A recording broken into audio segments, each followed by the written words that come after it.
With your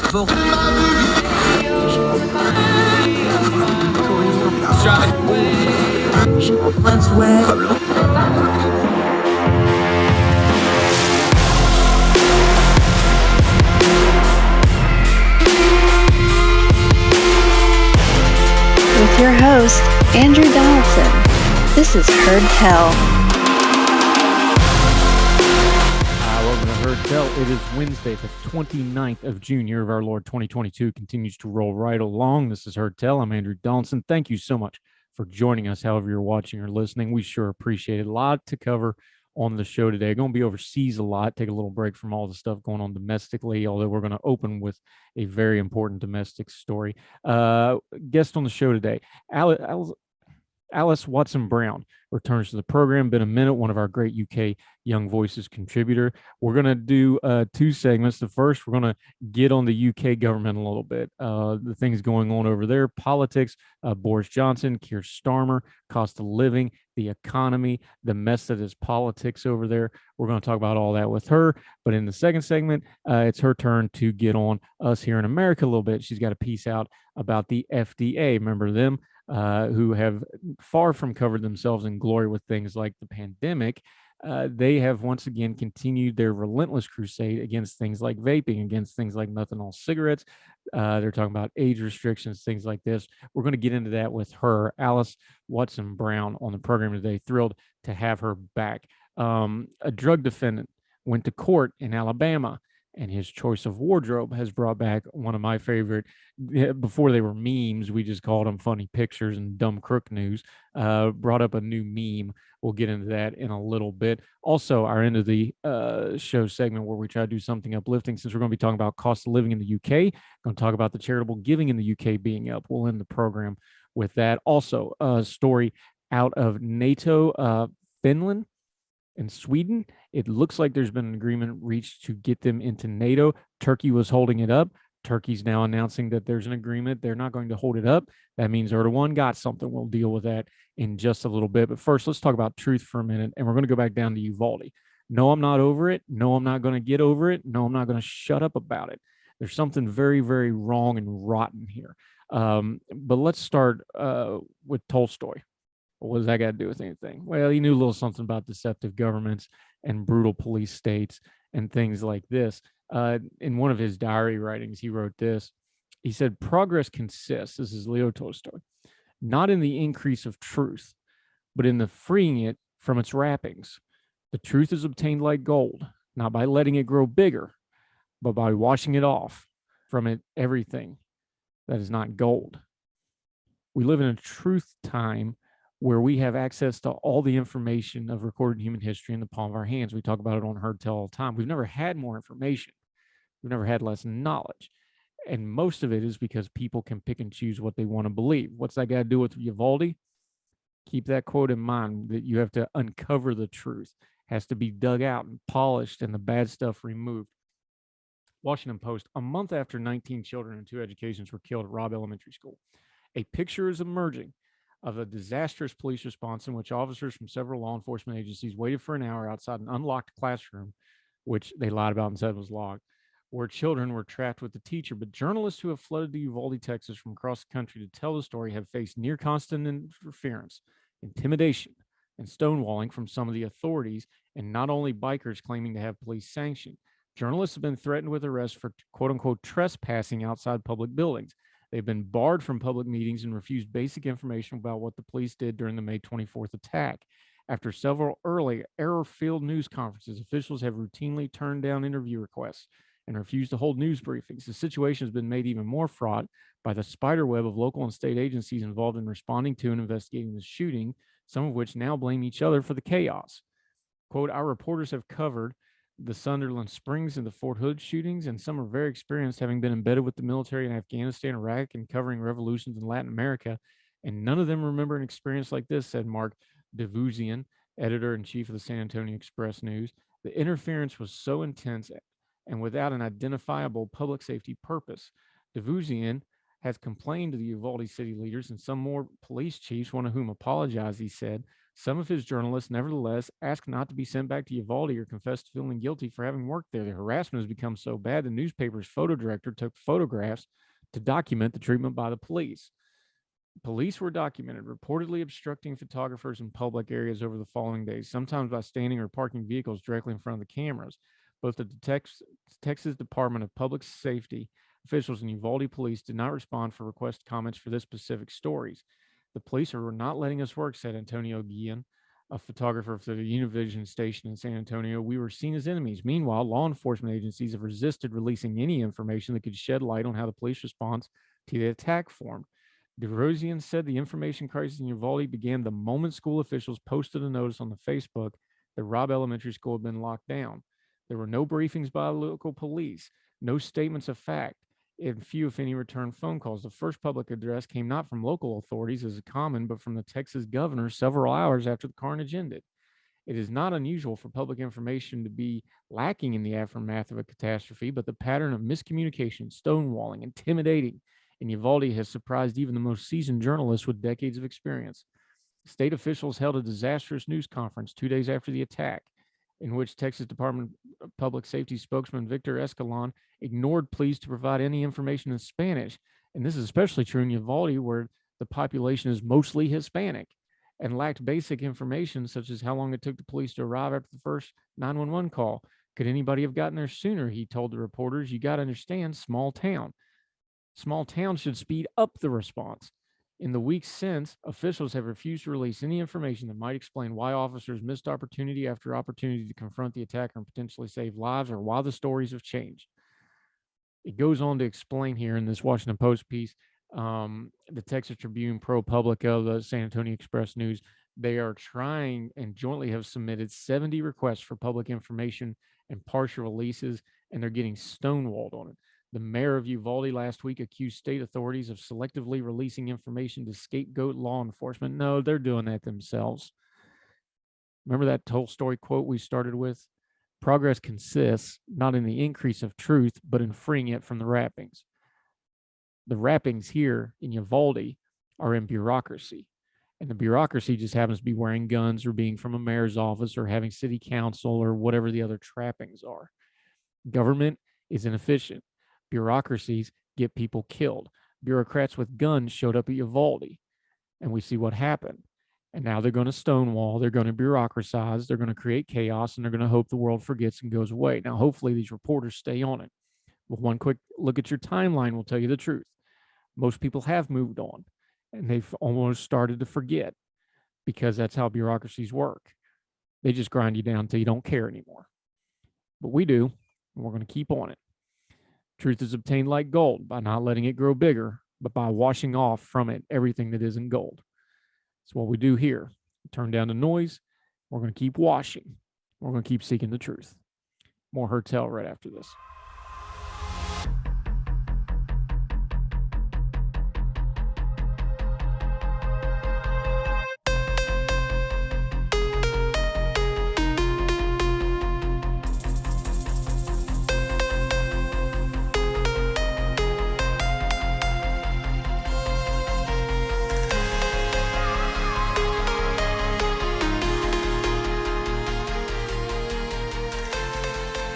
All right, overseas. We've been talking about the fallout from Russia's illegal, immoral, and quite frankly, just awful war in Ukraine. One of them is NATO is growing, despite Putin's lies about him invading to try to keep NATO at bay, which doesn't make any sense, by the way, because if he takes Ukraine, he would get more NATO neighbors, not less of them, but we'll deal with that some other time. 2 Nordic countries, Turkey, Finland, and Sweden have all been locked in a disagreement because Finland and Sweden want to join NATO. Now, Turkey, of course, is not a Nordic country, but they were holding this up.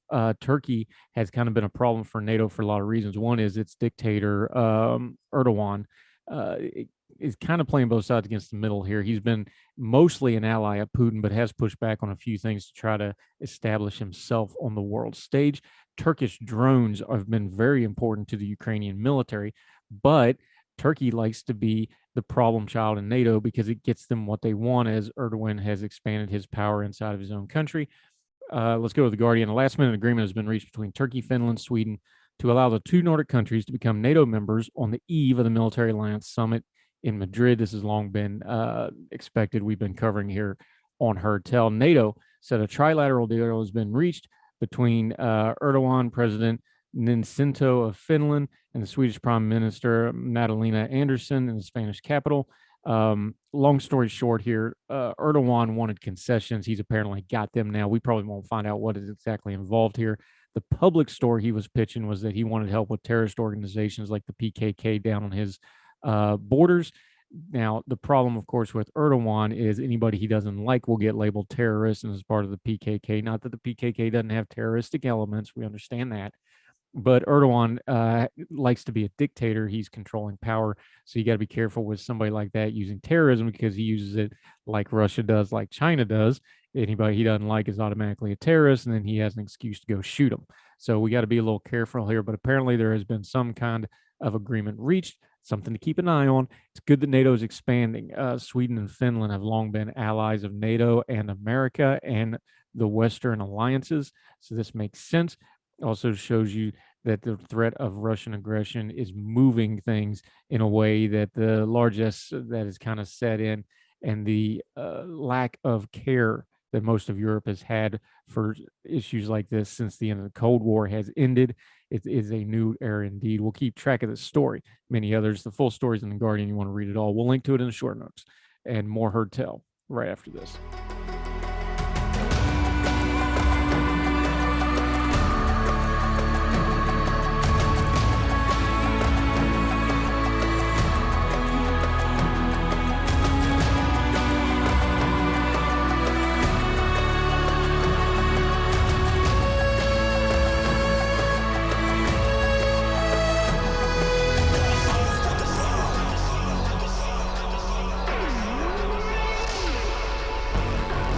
Welcome back to Heard Tell. Okay, it's been a minute. She hadn't been here since March. Thrilled to have her back. Our friend from over in the UK, Alys Watson Brown, has returned to Heard Tell. How are you, ma'am? Glad to have you back.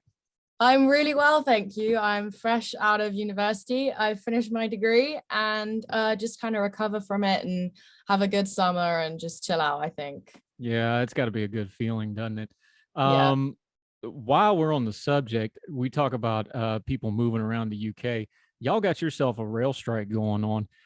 For the American audience, because the culture is different, mass transit is a much bigger deal in the UK than it is here, because we're such a much bigger country, more spread out. There's two sides to these things, of course. There's the practical side and there's the political side. Just give us both. Practically, what is this rail strike doing? And politically, what is happening with it? Well, practically, it's stopping millions of people from getting around the country and getting to work. And it is basically a protest in the context of inflation, cost of living, the fact that public sector workers in the UK haven't received a pay rise in line with this huge, the inflation crisis, whilst MPs seem to have increased their pay rise around $2,000, I think, in the last 2 years. So there's that kind of inequality. And then politically, in the UK, the trade unions say, we're going to strike. We want the government to give us what we want. We want more rights for our workers. We want more pay for our workers. And it's basically trying to emotionally blackmail the government through, emotive language in the way that, it's workers versus, the elite and the state. It's this, you can tell what their political motivation is. And it's incredibly disruptive. Whether you support it or deny it, no one can say that it's not disruptive. And what's interesting, though, is that people usually, if a rail strike pre-COVID would happen, people would be mad taking taxis everywhere. Everyone would be walking to work, cycling to work. But now you walk through the streets and it's really empty because people have started working from home. And especially it's a really sunny week. People don't want to be going to the office. They'll just say, I'm just going to work from home. I mean, my family have done that.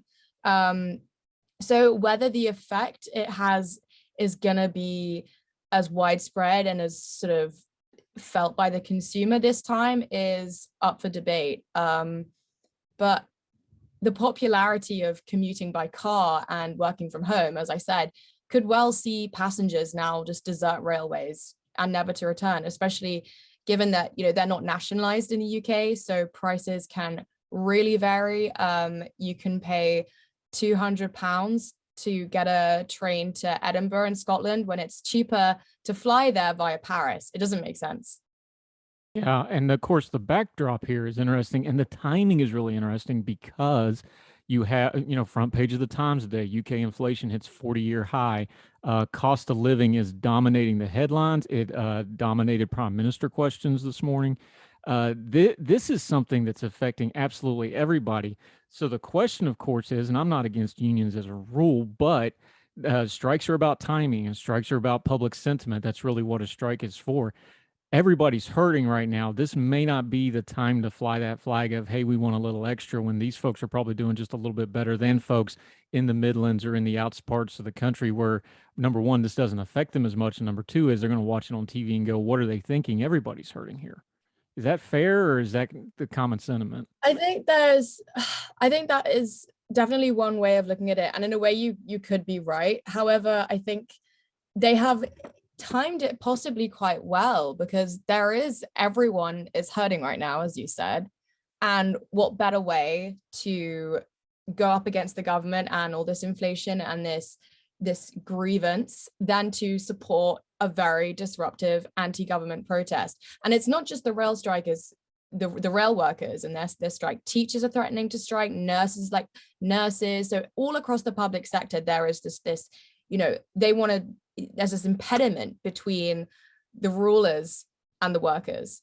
But I suppose one way you could spin this, which a lot of people might disagree, is that this could be good for Prime Minister Johnson, because it distracts the press anyway from anything to do with Partygate, anything to do with the latest palaver with his wife, Carrie Johnson, any misdemeanors in his office that have really undermined opinion of him, specifically within the Conservative Party. So maybe this could be a uniting factor for the Conservatives and, take tension away from, the leadership election and the vote of no confidence. It depends on how he handles it. And currently how he's handling it is ostracizing the leader of the opposition, so Sir Keir Starmer of the Labour Party. And the Labour Party, it's the most interesting. I personally think it's the most interesting party in the UK. They used to be the parties of the trade unions. Their leadership elections, their internal structure used to be so heavily dominated by the trade unions and their leaders, and how they could really choose which leader got elected and how much influence they had in drafting policies. And Sir Keir Starmer hasn't said anything. He hasn't been clear about it. And the fact that he's not made a clear stand when his MPs are out there on the picket lines really speaks about the state of the Labour Party right now. So Johnson really could use this to his advantage to present a, united Conservative government. Let's talk about those Labor folks for a minute, because now I'm an American, so just go real slow and use small words explaining this to me. Maybe when you put the U in Labor, it changes things. But we had a really interesting scene with the Labor Party where you have Keir Starmer and the leadership and the front bench telling the back bench that they shouldn't be seen on the picket lines. Yeah. Now, I'm not exactly a Labor supportive, but if you're the Labor Party and there's a labor strike, that seems like something that would be in your wheel. I just kind of shook my head. I'm like, that doesn't even make sense. What are they doing over there? It's a symptom of a wider identity crisis within the Labour Party of this country. And I think social democracy in general, obviously Labour had its great sort of decline and fall after, Gordon Brown and the financial crisis, when, I don't know if you know the term Keynesian economics. So that was sort of the alternative economic model to capitalism or neoliberalism, and Keynesianism fell, and sort of Tony Blair created this third way, and that obviously built a rift between the more traditional Labour supporters. And Tony Blair also didn't try to incorporate trade union influence into his party. He didn't redact the infamous policies of Mrs. Thatcher regarding their ability to strike. And since then, they've had no economic policy that can appeal in the way capitalism does. And they've also got this legacy of just being bad with the economy. They always have. They always seem to screw it up. You can't just tax and spend. People understand that now. And there's, as well as this now in this age of identity politics, there is this very common question now that I would say more right-wing commentators always ask Labour MPs when they come on air. They go, "Can you define a woman?" And most of them can't answer. And that's driven away a lot of people.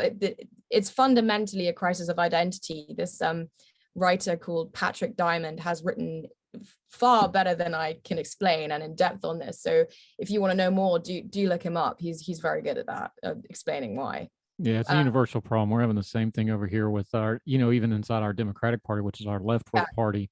You have the center left, and then you have the social democratic wing that's getting more and more progressive, and they never the twain will meet, apparently, except when there's an election to be had. It's the same thing, and it's more social and economic stuff. It's really interesting how universally, how much of this, since you brought it up, how much of this falls on Keir Starmer? Now, to be fair to the Labour Party, they've bounced back from the Corbyn years and the disaster that was. They did decently well in the recent local elections. They did pretty well, especially in London, places like this. So it's not the house on fire, but at the same time, a lot of people are looking at all the problems Boris Johnson's having and then looking at their own side up front and going, man, we should be doing better than this against what Boris Johnson's doing. A lot of Labor folks have been saying those sorts of things. Is that all far on Keir Starmer, or is Boris Johnson just that Teflon? Where's the mix of those two meet? I think Sir Keir Starmer hasn't been a force of personality. He hasn't brought a spark or a fire to the way he speaks. He keeps missing open goals. There were so many criticisms that he could have weaponized during COVID. And I think that was the big thing for his leadership. People didn't know what he stood for, apart from just saying, "Oh, this policy is too late," or "This policy is wrong," without actually saying what he would bring to the table. But you could argue that, in this sort of economic situation, especially, Jeremy Corbyn, a leader like that, a figurehead, a motive, populist figurehead, could be what Labour would need to win an election. Not that I'm saying, it would be good, but I think he weaponized the anti-austerity narrative incredibly well. He mobilized the youth vote incredibly well. And it doesn't look like Starmer really is doing that at the moment. Obviously, we're regarding the cost of living and things like that. He's not stirring the masses in the way that Labour can. And as we were going back to the identity crisis, it's happened throughout Europe in their social democratic parties as well. And it's a trend. It's a very interesting trend to see, since 2008, all these social democratic parties in the center left kind of fracturing. And then I suppose with you as well, you have the Nancy Pelosi's, and then you have the AOC's, and they don't necessarily mesh well, but one of them has to catch up with the other at some point. Yeah, Alys Watson Brown joining us. Okay, so just how big an issue is the cost of living crisis? It's obviously, front page. It's obviously dominating social media. You're there, we're not, though. Turn the noise down on the news and tell us, just on a practical level, is this what everybody in Britain and the UK is talking about? Is this the dominant issue of the time right now for folks over there? Yes, it's gone from changing the way you go to a supermarket. I'm a student, and notoriously I'm poor, right?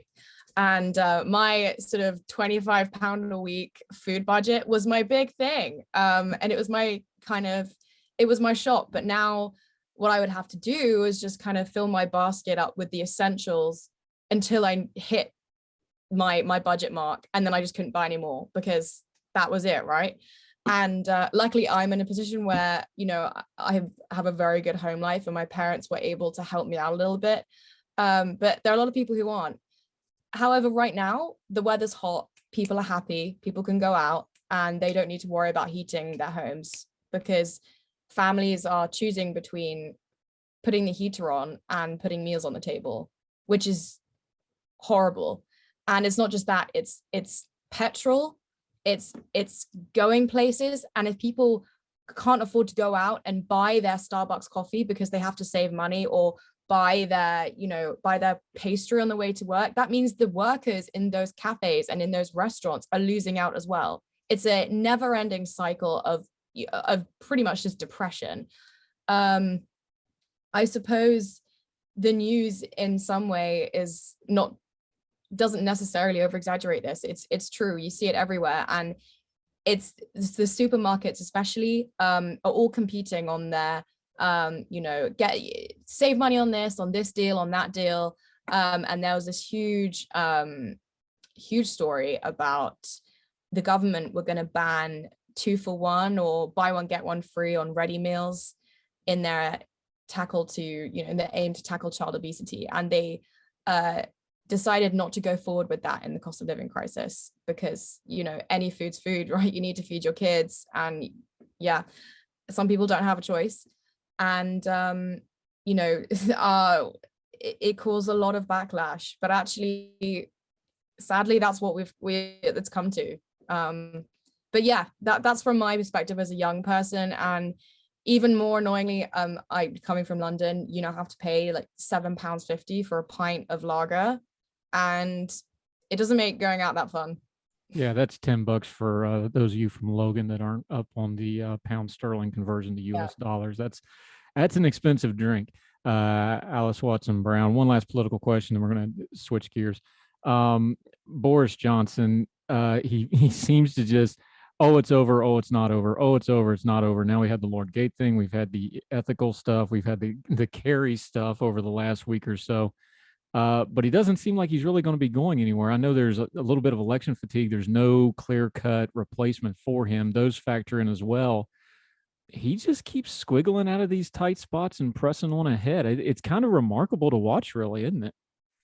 I think the last point that you said is probably the most influential of the fact why he's still there. There is no real alternative replacement to Boris Johnson. There's no real forefronter. I mean, there are whisperings about MPs, sort of red wall anti-lockdown MPs. So people like Steve Baker, who wanted to lead the COVID recovery group, but their only political message is, I was against lockdown. There's no kind of philosophy about them as there is with Boris Johnson.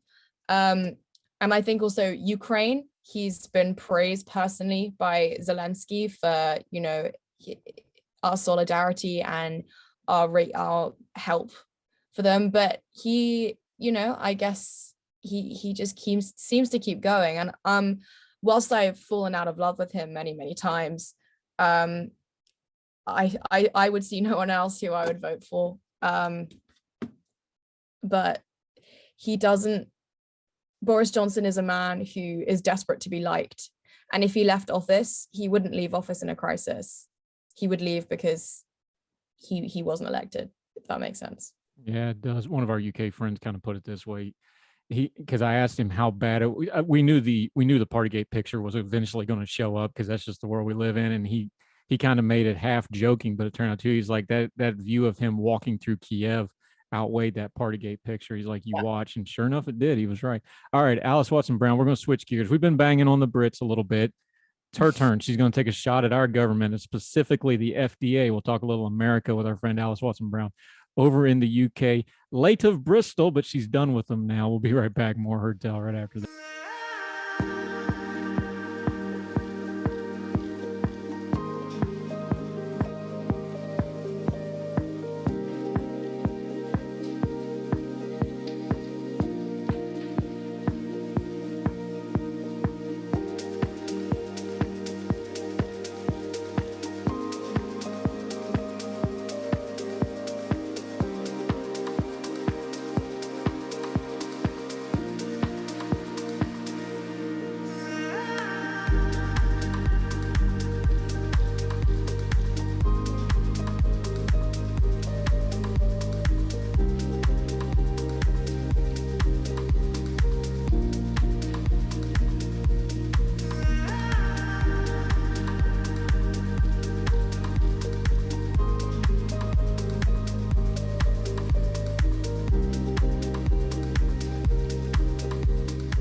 Welcome back to Heard Tell. Alys Watson Brown has returned to the program after far too long of a break. We'll make sure it's sooner when you come back next time. Okay, your turn. You get to take some shots at us. The FDA. Now, the FDA got a lot of press the last few years because of COVID and things like that. But their main job of regulatory stuff, you touched in on it. You've been talking about smoking. You've got a piece out at Center Square talking about it. This has just been their bugaboo for about pretty much my whole adult lifetime. Since, I was born in the 80s. So the last 30, 40 years specifically, it's just been a war on smoking and smokers. You're writing about it. Now we've gotten in it, and Joe Biden's been talking about this too, the methanol ban, and now they're talking about the age ban. Smoking's way down in America. Why is this still such a priority for the FDA?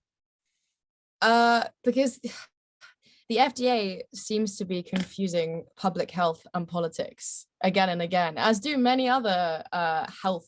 No, you don't say. Political health organizations. And it's strange. I don't know why it's such a trend. It's their priority because smoking and, drinking and doing bad stuff to your body of your own volition is the one thing that the government have not yet been able to properly control, because it is something that is truly down to human agency and not the state. And it's same with the war on vaping and this whole ridiculous thing about controlling people's perception of risk. And that is not human. That is not how humans function. And so the problem that I really can't stand is that with these policies like the menthol ban, the vaping ban, and things like that, is that it's done using the pretense that it's protecting minorities. It is done saying, oh, it's going to help women, it's going to help LGBTQ plus people, it's going to help race equality. And it's like, okay, so you're going to criminalize something which a lot of minorities do, mainly African Americans, whilst you're in an incarceration crisis, of which African American citizens are overly represented. Is that doesn't make sense. And you're also, it's just not on a human level. It's on an economic level. It stumps innovation in the sector, and it stunts, informed knowledge. And it's having smoked from a young age. I went to a boarding school in the middle of the countryside, and it was sort of the only thing we were able to do to try and have some fun. I quit using vaping and, flavored alternatives that were tobacco, smoke free. And without that, I would not have quit. And I'm thankful for the wonders of innovation for helping me do that. But people do not quit smoking because their moms or the government tells them to. They do it because they feel an innate need to better themselves. And the state of Colorado has, this is why I love America, because I love how you have separate governments that you can, it's an experiment, a lab test, as I used to learn it as. The state of Colorado also tried to do they've also issued a statement saying they want to ban menthols. And the projected damage to their economy could amount to, $4.6 billion, with 5,000 businesses who rely on the sale of these products, as well as their consumers, to be hit by this. And alternatively, people are just going to be taken to the black market. So there are so many things wrong with the FDA's war on smoking and on alternatives. It just, why don't you try and give people a little bit of a better life by empowering them? Then they might be able to make some decisions about their health and about their life. It's nonsensical, and I've always said it. The thing to me, and the heavy-handedness and the nonsensical bureaucracy of using a hammer to kill a fly for these things really becomes evident to me with the vaping thing. Because on one hand, you're saying we're going to spend this massive amount of taxpayer money to get everybody to quit smoking. And then on the other hand, you're taking away the one thing that every smoker I've ever known that quit using it swears up and down is the best thing ever to get them to quit smoking. And they're doing it at the same time. And I understand the bureaucracy does that because that's how you get your funding, and that's how you get your researching. That's how you get your budget items, because you can do multiple things at once. But it's so nonsensical to say, okay, we're going to hammer people for smoking because of the health costs, whatever. Okay, fine. Give them the alternative. Oh, no, we're going to ban the alternative at the same time. That's just so blatantly nanny state nonsense that I just don't know how it's even defensible, other than the fact it's a line item in a budget for thousands and thousands of people. And that's the reason it keeps going, because I can't find any other better excuse for it, because even anti-smoking people are like, yes, vaping helps. I mean, it's the most helpful thing ever for these folks. I'm not usually a fan of, binaries, but you cannot be anti-vaping but without being pro-smoking. You just can't. And that the FDA are trying to go along these are going on these two parallel paths of policy that can never possibly meet and can never possibly be good for anyone. And the vaping, it's the honest thing, they want to follow the science, but they won't follow the science that vaping is 99% safer, or that the more you invest in companies which harm reduction initiatives, the more businesses are going to innovate and provide new, more accessible, even safer products for people who want to quit. And it's the same with the World Health Organization. And it's what you were saying about funding, is it's people like Michael Bloomberg, who is a philanthropist and has these companies called Campaign for Tobacco-Free Kids. And this company is, guess what, funded by the World Health Organization. And it leads you in thinking it's trying to stop child poverty and things like that. But actually it just, pumps money, it blackmails poorer governments like Mexico to enact smoking bans. And, in order they give them money to say, oh, you can spend this on healthcare if you ban this, if you ban vaping. Because if you don't ban vaping, then we're not going to help you. And it's awful. It's sort of corruption in that way. It's not only corruption. Alys Watson Brown joining us on Hardtail. It's not only corruption, it's incompetence, because we have evidence in recent memory of this. The World Health Organization, Bloomberg and others, he's not the only one, he's just the biggest fish in that pond, so Bloomberg, the FDA, they spend all this bandwidth on this. I'm not a conspiracy theorist, but I do understand that things don't happen in a vacuum. They happen in a sequence. So when you have something like COVID, where it was so mismanaged, and the corruption of the World Health Organization with China and other things, and you have the incompetence at the FDA, and you have people who needed to be able to believe in things like the FDA, like the National Health Institute, like whatever the equivalent, the NHS in England is the exact same thing, and in the UK. They need to be able to trust these folks. But even a major government bureaucracy only has so much bandwidth. You can't tell me, when you're spending your resources and your time and your money and the public facing stuff at this because it's popular with certain folks, and then a pandemic hits and you're unprepared, I'm going to judge you on that and go, well, maybe we should have spent more time on that actually has a huge graphic, horrible body count to it, instead of this pet project thing that is more of a personal choice, even though there's no smoker I've ever met in their life that doesn't know it's not bad for them. Okay. Yeah. Right. But there's no way those two things aren't connected. I know that's a little broad, but that's just the facts. They need to spend time on things that matter. Like, we just had a headline in the UK, polio is back in the UK for the first time. Yeah, I just saw that. Great. But that's the point, though. It's like, maybe you should focus on actual public health stuff instead of political public health that is a financial and political cudgel to go beat people over the head with. That would, mistake that kind of thing. I would be knocked off my chair if that actually happened. No, I agree. That's a lot of people say that it's conspiratorial thinking to, connect dots. And as I agree with you, I wouldn't say I'm a conspiracy theorist, but it has just seemed that in the last few years, there is just this kind of emerging battle against just personal choice with the most ridiculous justifications for it.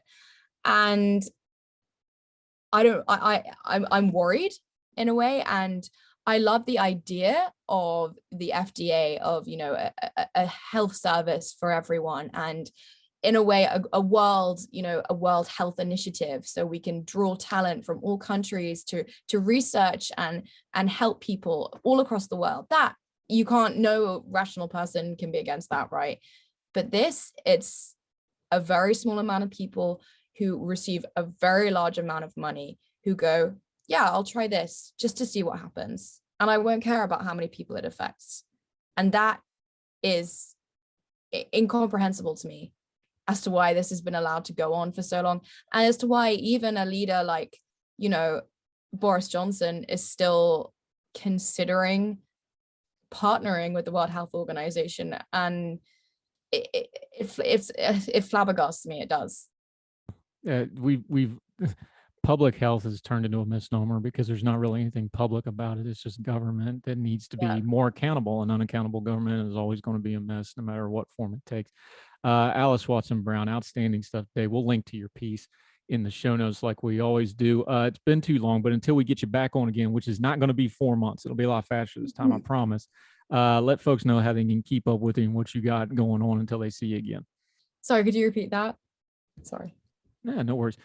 So until we get you back on, let folks know where they can follow you, your social media, and what you got going on until we see you again. Yeah, so my Twitter handle is Alys Watson Brown, just at Alys Watson Brown. It's spelled ALYS. And currently I'm just going to be doing a lot of reading, and I'll be writing more, appearing more on radios and stuff. So do give me a follow on Twitter, as that is where I post most of my appearances. So yep. And she teased us with this garlic pesto thing a couple months ago and has abandoned Twitter Supper Club since then. We need you back. We need our UK branch of Twitter Supper Club to up their game a bit. Yeah, looking forward to that. I have more time to cook now. Yes, ma'am. Thank you so much for your time. Always a pleasure talking to you. We'll make sure to put all your information for folks to follow you. Alys Watson Brown, outstanding job as always. Talk again soon, my friend. Thank you. Thank you, ma'am.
Palate cleanser time, folk. Welcome back to Heard Tell. I'm Andrew Donaldson. I remember when I was a kid, everybody had those DARE shirts, DARE to keep kids off drugs. And it kind of became a thing because they do these local paper things called mug shots before the internet. And now, I don't know if they still have that or not, but now the internet, they have mug shots. Used to be a thing as if you got anybody arrested on drug charges wearing a DARE shirt. Well, in the vein of that, this comes from our buddy, Keith Conrad, who runs the excellent little newsletter that has news tidbits we use frequently. Drug defendant makes a terrible wardrobe choice. Slip of the tongue there. He should have went to church. He wouldn't have this problem probably. Alabama man wearing a T-shirt proclaiming, quote, "I'm too good for drugs," with a big exclamation point, was arrested for possession of methamphetamines and narcotic paraphernalia. Police said Alan Burnett, 60, was collared Thursday night in his home near Asheville, about 45 minutes from Birmingham. Burnett, seen at the right, was charged with a pair of drug counts and booked in the St. Clair County Jail. He was released early after posting a $3,500 bond. At the time of his arrest, he was wearing the purple T-shirt that declared on the back, "I'm too good for drugs," on the front. Previously, defendants who had been busted while wearing shirts announcing, "I love crystal meth," and "Who needs drugs? No, seriously, I have drugs." And an Illinois man who was especially special, arrested for possessing the, quote, "making of a methamphetamine lab," was nabbed while wearing a Los Polos Hermanos shirt. For those you don't know, that's the fictional chain of fried chicken restaurants that was the front for the meth operation for Gus Fring in the TV series Breaking Bad. Kind of makes me miss those DARE T-shirt days. We'll link to that if you want to see the picture. More Heard Tell right after this.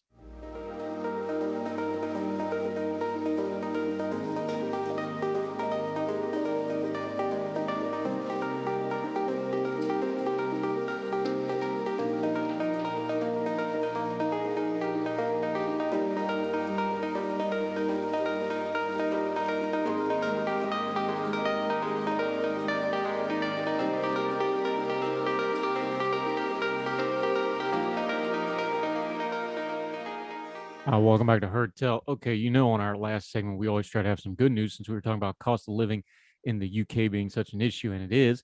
Let's talk about how some of those folks are responding to it. Bigissue.com. People in the UK are increasing their charity donations despite so many feeling the pinch of the cost of living soars. Research has found 1 in 3 people have increased their charitable donation over the past 2 years, according to an NGO, Human Appeals. Almost half, 40%, 46%. Say they expected to increase their charitable donations through this year too. The most common reason people donate to charities is because they have a personal experience that connects them to the cause. News that many people plan on supporting charities over the next year when the support is so badly needed shows the generosity of people in these bleak times. More than 4 in 5 donate to charities on a monthly basis. Commenting on the research, Mohammed Ashaway, CEO of Human Appeals, said the research shows not only just how important charity organizations are, and have become to the nation at a time of growing poverty and financial need, but also how deeply committed the nation is to helping others in need. Even in household finances, unprecedented demands, people are unwavering in their support for their chosen causes, just as many need it the most, including themselves. It is increasingly encouraging to see the nation so committed to their chosen charities, as well as see the hard work and commitment so many charity organizations in the UK have been recognized over the last few years. People surveyed believe that charities supporting children and family and those offering help to people with healthcare issues are the most urgent needs in the donations for the public. This comes, of course, off the heels of the pandemic, where 6 in 10 families told the action groups that they needed help with essentials. As the cost of living crisis takes its toll, charities have warned that those are already struggling who will suffer, but Britain's reliance on food banks has increased at an alarming rate. Donations for the food banks have dropped while people have seeking help is rising. Staff of the food banks previously told the Big Issue they have reached a crisis port and need support. So good on folks that are helping out, but there's plenty of needs still out there. We're going to have that in the US also. And as we've covered worldwide, there's going to be massive shortage of food, energy, fuel, and plenty of dark times to come ahead. If you can help, make sure you're helping, make sure you're taking care of your and yours first. And that takes care of Heard Tell for today. We hope you enjoyed it. If you missed anything, make sure you follow up by subscribing any of the podcasting platforms or the YouTube channel, however you want to watch or listen to the show. We sure appreciate it, but make sure you subscribe. Also, make sure you like it. Make sure you leave a comment, and if you would do us a favor and share it, we sure appreciate it. We don't do any advertising outside of our social media, so this has all been word of mouth as the show has grown, and we appreciate you greatly. We got more Heard Tell for you tomorrow. Of course, the Good Talk segments are there, the Twice on Sunday show that recaps it all. Make sure you miss it all. And wherever you and yours are, across the street or around the world, we hope you're well. We hope you're well fed. Can't wait to do it again with you next time on Heard Tell. All the music on Heard Tell is provided under a Creative Content license from monstercat.com.